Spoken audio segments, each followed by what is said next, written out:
This is TechCrunch. Many feared that the 2024 election would be affected and perhaps decided by AI-generated disinformation. While there was some to be found, it was far less than anticipated. But don't let that fool you.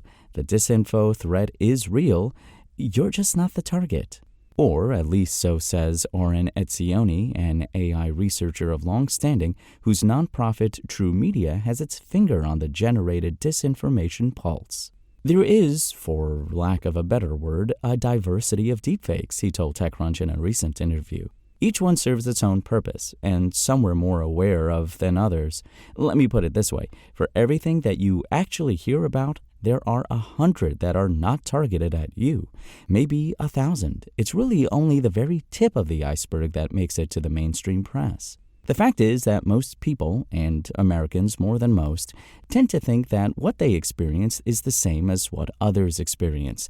That isn't true for a lot of reasons, but in the case of disinformation campaigns, America is actually a hard target, given a relatively well-informed populace, readily available factual information, and a press that is trusted at least most of the time, despite all the noise to the contrary. We tend to think of deepfakes as something like a video of Taylor Swift doing or saying something she wouldn't, but the really dangerous deepfakes are not the ones of celebrities or politicians, but of situations and people that can't be so easily identified and counteracted. The biggest thing people don't get is the variety. I saw one today of Iranian planes over Israel, he noted, something that didn't happen but can't easily be disproven by someone not on the ground there. You don't see it because you're not on the Telegram channel or in certain WhatsApp groups, but millions are. True Media offers a free service via web and API for identifying images, video, audio, and other items as fake or real. It's no simple task and can't be completely automated, but they are slowly building a foundation of ground truth material that feeds back into the process. Our primary mission is detection. The academic benchmarks for evaluating fake media have long since been plowed over, Etzioni explained.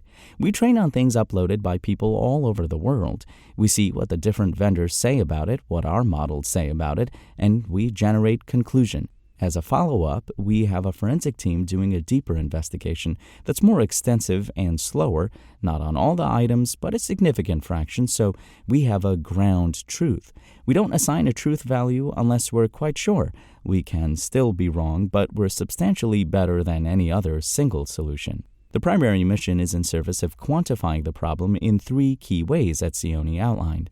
1. How much is out there? We don't know. There's no Google for this. You see various indications that it's pervasive, but it's extremely difficult, maybe even impossible, to measure accurately. 2. How many people see it? This is easier because when Elon Musk shares something, you see 10 million people have seen it, so the number of eyeballs is easily in the hundreds of millions.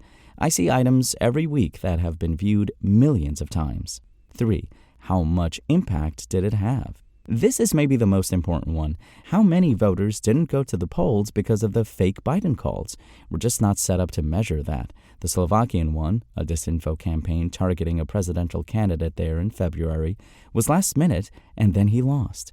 That may well have tipped that election. All of these are works in progress, some just beginning, he emphasized, but you have to start somewhere. Let me make a bold prediction. Over the next 4 years, we're going to become much more adept at measuring this, he said, because we have to. Right now, we're just trying to cope. As for some of the industry and technological attempts to make generated media more obvious, such as watermarking images and text, they're harmless and maybe beneficial, but don't even begin to solve the problem, he said. The way I'd put it is, don't bring a watermark to a gunfight. These voluntary standards are helpful in collaborative ecosystems where everyone has a reason to use them, but they offer little protection against malicious actors who want to avoid detection. It all sounds rather dire, and it is, but the most consequential election in recent history just took place without much in the way of AI shenanigans. That is not because generative disinfo isn't commonplace, but because its purveyors didn't feel it necessary to take part. Whether that scares you more or less than the alternative is quite up to you.